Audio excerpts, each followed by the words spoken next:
So, we tried the Roller Fever in Ayala, Manila Bay. So, okay naman siya, guys. So, yung 1 hour, akala mo lang maiksi siya, pero sobrang tagal niya na pala. So, ito yung space, pagpasok nyo, it's like a waiting area. Pwede kayong kumain dyan. May mga tindang snacks, cup noodles, drinks, while waiting. Actually, malaki yung space na to. Compare dun sa pinaka-area kung saan ka pwedeng mag-skate. Malit lang siya. And free naman yung guide. May mga coach din sa paligid na magtuturo sa inyo. And then this is where you will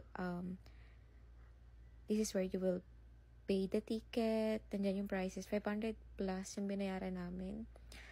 And then sa side na to, nandiyan kayo mag-claim ng safety gears and then ng shoes.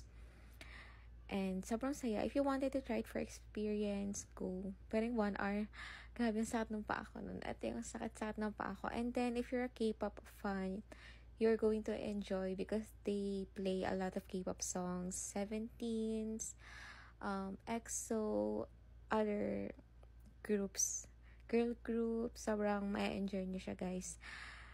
So, yun lang.